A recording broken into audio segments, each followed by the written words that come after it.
Hello everyone, अगर आपने इस सीरीज़ के पिछले एपिसोड्स को नहीं देखा है सो आई सजेस्ट कि पहले आप उन्हें देख लें एंड मेरे चैनल को सब्सक्राइब करें। एंड अगर आपको मेरी वीडियो अच्छी लगे देन प्लीज़ लाइक करिएगा। कोंगरोंग की मम्मी ने मूवी के टिकट्स देती है एंड कोंगरोंग कहती है कि कोई कोरियन ड्रामा नहीं है जिसमें कि हम मूवी देखते देखते डर के एक दूसरे को गले लगा लेंगे। लेकिन होता बिल्कुल ऐसे ही है। ये छुप छुप के इनकी मॉम देख रही होती है जो कि यहाँ से खुश होकर चली जाती है। जैसे कोंगरोंग बचपन में शौकीन की हेल्प किया करती थी तो अब शौकीन करता है एंड कोंगरोंग से पूछता है कि तुमने क्या सोचा। कोंगरोंग कहती है कि अभी मैंने अपनी फाइनल रिपोर्ट नहीं डिपॉजिट कराई है, उसके बाद मैं बताऊंगी। शौकीन कहता है कि ठीक है, अगर तुम उसमें पास हो गई तो तुम मेरी गर्लफ्रेंड बनोगी एंड अगर फेल हो गई तो मैं तुम्हारा बॉयफ्रेंड बनूंगा। 你不反对我就当你同意了。 इस सारी मीटिंग के बाद जब कोंगरोंग घर पे आती है तो उसकी मॉम उनसे पूछती है कि क्या कुछ हुआ। इसकी मॉम इसे बातों में लगाने की काफ़ी ज़्यादा कोशिश कर रही थी, लेकिन कोंगरोंग के पास ना तो उनको बताने के लिए कुछ था ना ही इसके पास इतना टाइम था बिकॉज इसे अपनी रिपोर्ट तैयार करनी थी। बट इसे पता चलता है कि इसका लैपटॉप तो इसकी मॉम ने ख़राब कर दिया। कोंगरोंग का काम काफ़ी ज़्यादा ज़रूरी था। इसकी मॉम इसे सलाह देती है कि शौकीन के पास लैपटॉप है तो उसे उसके घर पे जाके अपना काम पूरा कर लेना चाहिए।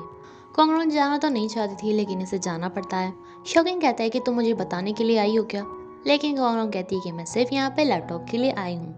जहाँ पे कोंगरोंग का ध्यान लैपटॉप से अपना काम करने से ज़्यादा वैन शौकीन के ऊपर था, इसलिए शौकीन भी ये देखकर इसके पास ही आके बोलता है कि मैं तुम्हें वहाँ से डिस्ट्रैक्ट कर रहा था इसलिए मैं यहीं पे आ गया।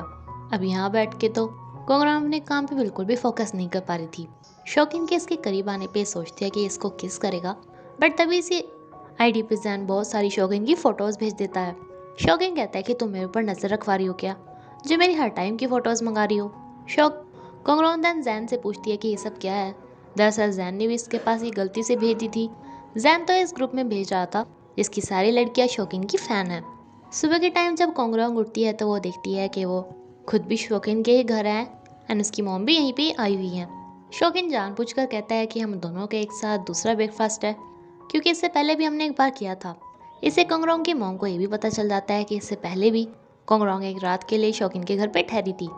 कोंगरोंग की मॉम इन दोनों की एक साथ फ़ोटो भी क्लिक करती है एक मेमोरी के लिए, जिसे कि अपने सारे रिलेटिव्स को दिखाने वाली थी कि देखो मेरा होने वाला दामाद कितना हैंडसम है। लव फर्म में जिंग जिंग, जो कि मिस्टर जांगवांग को काफ़ी ज़्यादा लाइक करती है, ये इन्हें कहती है कि हमारी इंटर्नशिप अब ख़त्म होने वाली है, मेरे पापा आपको थैंक्स बोलने के लिए डिनर पे बुलाना चाहते हैं। जांगवान इसे मना कर देता है बोल के कि मैं काफ़ी ज़्यादा बिजी हूँ, बट तभी वो कोंगरोंग को देखता है एंड प्लान चेंज करके कहता है कि मैंने अब तक तुम्हें से किसी को भी डिनर पे नहीं बुलाया, इसलिए मैं तुम सभी इंटर्न्स को डिनर पे बुलाऊंगा एंड ये जगह चूज करने के लिए बोल देता है कोंगरोंग को। इस पे जिंग जिंग कोंगरोंग से बहुत ज़्यादा चिढ़ जाती है। शौकीन जैन से पूछता है कि वो उसकी छुप छुप के फोटोज़ क्यों क्लिक करता है।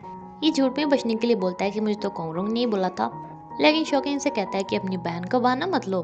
जब जैन को पता चलता है कि शौकीन ने वो मैसेज एंड फोटोज देख ली थी तो ये पूछता है कि आप इतनी रात को उसके साथ क्या कर रहे थे, क्या इसका मतलब आप उसे लाइक करते हो।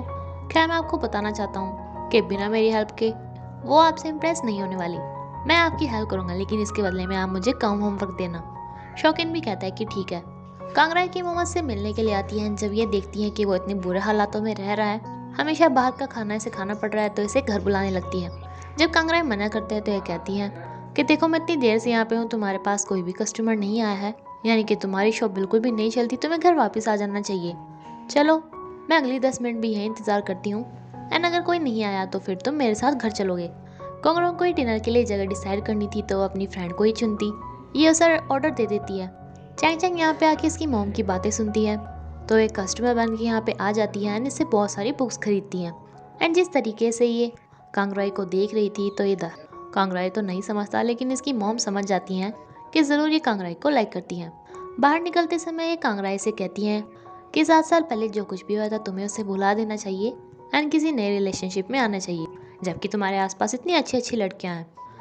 मॉम के यहाँ से जाने के बाद कांगराई चैंग चैंग को थैंक्स बोलता है उसकी हेल्प करने के लिए एंड चैंग चैंग इसके बदले में कांगराई की हेल्प मांगता है, सॉरी मांगती है, क्योंकि चैंग चैंग से इतना अच्छा खाना बनाना नहीं आता था, जबकि कांगराई से आता है एंड वो पहले एक रेस्टोरेंट में शेफ़ का काम भी कर चुका है, इसीलिए अपने गेस्ट का खाना इसी से ही बनवाती है। यहाँ पे सभी अपनी अपनी रिलेशनशिप्स के बारे में बात कर रहे होते हैं तो कोंगरोंग से पूछते हैं कि इन्होंने ऐसे एक बार किसी हैंडसम लड़के को हक करते हुए देखा था, लेकिन कोंगरोंग बोल देती है कि वो तो गलतफहमी हो गई थी।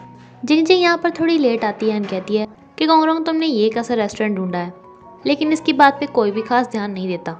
ये खाना लेने के लिए जाती है। चैंगवान कोंगरोंग से पूछ रहा होता है कि क्या उसकी मॉम मान गई हैं। इन्हें देखकर इसे बहुत ज़्यादा जेलसी हो रही थी। ये सभी को ये अलग डिश देती है कोंगरोंग को छोड़कर, लेकिन चैंगवान तो इसकी दी हुई डिश खाता ही नहीं एंड कोंगरोंग के पास जो डिश थी उसे खाने लगता है एंड ये बेचारी सैड होकर अपनी सारी चीज़ खा लेती है। चैंग चैंग कांगराय को इस कदर घूर घूर के देख रही थी कि वो उसे गलत सामान पकड़ा रही थी। शौकीन भी यहाँ पे आ जाता है तो कांगराय कहता है कि चलो अब तुम भी मेरी हेल्प कराओ, लेकिन शौकीन कहता है कि मैं तो यहाँ पे अपनी गर्लफ्रेंड को पिक करने के लिए आया हूँ। चैंग चैंग कोंगरोंग को भी वॉन शौकीन से मिलने के लिए बुला लेती है। जिंग जिंग भी जाती है इसका पीछा करने के लिए, लेकिन चैंग चैंग इसे रास्ते में ही रोक लेती है। इन दोनों पे गुस्सा कर ही रही थी कि अचानक से इसकी तबीयत बिगड़ जाती है, बल्कि इसके साथ साथ सभी इंटर्न्स की। पता चलता है कि इन सभी की तबीयत खराब फूड पॉइजनिंग की वजह से हुई थी। जिंग जिंग कोंगरोंग पे इल्ज़ाम लगाती है कि उसने जानबूझकर सबके साथ ऐसा किया बिकॉज कल ने अपनी रिपोर्ट डिपॉजिट करानी है, लेकिन अब इन सब की तबीयत बढ़ गई तो सब कैसे काम करेंगे। सबसे ज़्यादा तो जिंग जिंग की ही बीड़ी थी क्योंकि उसने सारा खा लिया था। कोंगरोंग भी इन सभी से माफ़ी मांगते हैं, अंदर चैंग चैंग भी कि रेस्टोरेंट की मालकिन तो ये है तो इसकी ये कोई गलती हो गई होगी। शौकीन जैंगवान से अकेले में मिलता है एंड कहता है कि वो हॉस्पिटल में मेरी ही अंडर में थी। वो एक बहुत ज़्यादा ईमानदार लड़की है, लेकिन इस इंसिडेंट की वजह से आई होप कि तुम इसके सिलेक्शन पे कोई भी इफेक्ट नहीं पड़ने दोगी। जैंगवान भी इस बात को समझता है। चैंग चैंग बहुत ही ज़्यादा गिल्टी फील कर रही थी। उसे लग रहा था ये सब कुछ उसी की गलती है, ये हमेशा से ये लूज़र है, इसका काम में भी बिल्कुल ध्यान नहीं था।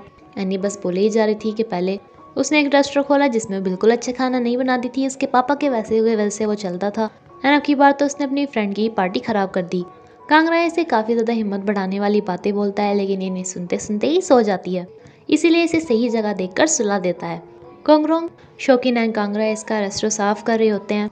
ये देखकर इसे बहुत ज़्यादा अच्छा लगता है, इन्हें गले लगाने के लिए आती है, लेकिन चाहकर भी इसे कांगराय का हक नहीं मिलता।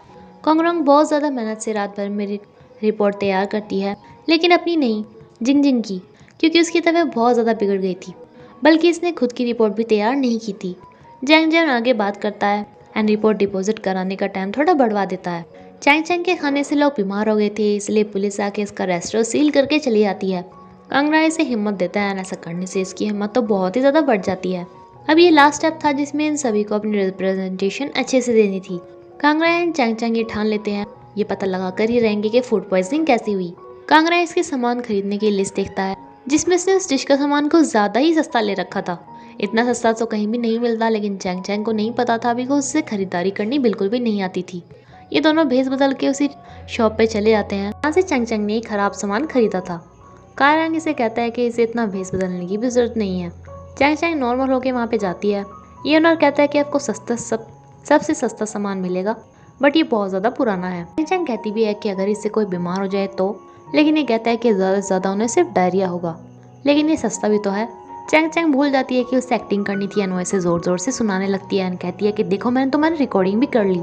ये इस पर हमला कर पाता है इससे पहले ही चैंग चैंग इसके ऊपर हमला कर देती है। कांगराय जब देखता है कि हमला करने की बात भी यहीं पे खड़ी है तो इसे यहाँ से भाग के ले जाता है। चैंग चैंग तो बहुत ही ज़्यादा खुश हो गई थी कि कांगराय ने इसका हाथ पकड़ा हुआ है। वीडियो तो चैंग चैंग ने बना ही ली थी एंड साथ में सबूत भी ले लिया था। ये कोंगरोंग को बुला के भी सारी बात बताती है एंड कहती है कि क्यों ना एक हक हो जाए। चैंग चैंग कोंगरोंग को बताती है कि वो तो कांगराय को काफ़ी ज़्यादा लाइक करती है, लेकिन कांगरोंग वो तो इस पर ध्यान ही नहीं देता। कोंगरोंग इसे बताती है कि वो तुम्हारे टाइप का नहीं है, इसलिए दूसरी तरफ किसी एक इंटर्न को चुनना था। सभी काफ़ी ज़्यादा कंफ्यूज थे कि जिंग जिंग को चुना जाए या फिर कोंगरोंग को। फैसला जैंगवान को दिया जाता है बिकॉज जो कुछ भी चुनने वाली थी वो इसकी तो असिस्टेंट बनने वाली थी एंड ये कोंगरोंग को चुन लेता है। कोंगरोंग को भी बता दिया जाता है कि कल से उसे लॉ फर्म में आना स्टार्ट कर देना है। ये काफ़ी ज़्यादा खुश हो जाते हैं। कोंगरोंग जल्दी से शौकीन को मैसेज करके उसे बुला लेती है, जो कि अभी सर्जरी कर रहा था, इसलिए शाम को मिलने का प्लान होता है। कोंगरोंग शौकीन की बातों को याद कर रही थी कि अगर तुम जीत गई तो तुम मेरी गर्लफ्रेंड, अगर तुम हार गई तो मैं तुम्हारा बॉयफ्रेंड। दनी शौकीन को जाके बताती है कि वो पास हो गई है एंड साथ में इसे अपना आंसर भी देती है। शौकीन भी इसे रिटर्न किस करता है। कोंगरोंग की मॉम ये सब देखकर काफ़ी खुश होकर यहाँ से चली जाती हैं। ये सब कुछ इनके रूम के बाहर भी चल ही रहा था। तभी कोंगरोंग की मॉम इन्हें बताती है कि वो आज जा रही हैं क्योंकि वो पूरी तरह से श्योर हो चुकी हैं। जाने से पहले कोंगरोंग को कुछ खाने का सामान लाने के लिए भेज देती हैं एंड देन शौकीन को एक डायरी देती हैं जो कि कोंगरोंग के पापा की थी। शौकीन को हमेशा कोंगरोंग का ध्यान रखने के लिए बोलती हैं एंड शौकीन भी ने प्रॉमिस करता है एने कोंगरोंग से बिना मिले ही यहाँ से चली जाती हैं बिकॉज टाइम हो गया था। नाउ आज कोंगरोंग का अपनी जॉब पे फर्स्ट डे है। शौकीन इसे हील्स के साथ स्लीपर्स भी देता है कि जब वो वहाँ पे अकेली हो कम से कम तब तो अपनी हील्स उतार दे। ये बार बार कोंगरोंग को दिखे जा रहा था। कोंगरोंग कहती है कि तुम्हें हो क्या रहा है, जिसपे शौकीन कहता है कि क्या अपनी गर्लफ्रेंड को देखना कोई गुनाह है। कोंगरोंग कहते हैं कि हाँ गुनाह तो नहीं, लेकिन 10 सेकंड के अंदर ही 15 बार। शौकीन भी कहता है कि तुम्हारा ध्यान भी मेरे ऊपर ही है, ना कि अपनी बुक के ऊपर, जो तुम ये भी काउंट कर रही हो। कोंगरोंग को लगता है कि शौकीन इसे किस करेगा, लेकिन ये तो सिर्फ सिट पैट ओपन कर रहा था। जाने से पहले कोंगरोंग इसे डिनर पे इनवाइट करके जाती है, जो कि इनका फर्स्ट डेट होने वाला था। कोंगरोंग अपनी जॉब को काफ़ी इंजॉय कर रही होती है। ऐसे देखकर जैंगवान भी काफ़ी खुश होता है एंड इसे अपने ऑफिस में बुलाता है, जहाँ पे कोंगरोंग नोटिस करती है कि वो कोई मेडिसिन ले रहा है। अब कोंगरोंग इसके असिस्टेंट थी, तो इन दोनों को ही एक बिजनेस ट्रिप पे जाना था एक साथ, जो कि कोंगरोंग को पता चलती है कि वहाँ पे सिर्फ 1 घंटे में ही निकलना है। अब कोंगरोंग ने तो शौकीन को बोल रखा था डिनर के लिए, जो कि उसे कैंसिल करना पड़ता है। जैन देखता है कि ये नंबर गर्लफ्रेंड के नाम से सेव है, तो ये कहता है कि आप मेरी बहन के साथ ऐसा कैसे कर सकते हो, आप तो मेरी बहन को पसंद कर रहे थे, तो आपने किसी और को गर्लफ्रेंड कैसे बना लिया। शौकीन इसे कहता है कि हाँ मैं तुम्हारी बहन का कब तक इंतजार करता। जैंगवान को प्लेन में पेन स्टार्ट हो जाता है, लेकिन कोंगरोंग वो दवाई लेके आई थी जिससे कि ठीक हो जाता है। ये पूछता है कि तुम स्टमक पेन की दवाई क्यों ले रही थी। कोंगरोंग इसे बता देती है कि उसने नोटिस कर लिया था इस दवाई को, इसलिए अपने साथ इसलिए लेके आई थी। एंड इसी के साथ एपिसोड यहीं पे खत्म होता है फ्रेंड्स। Thank you.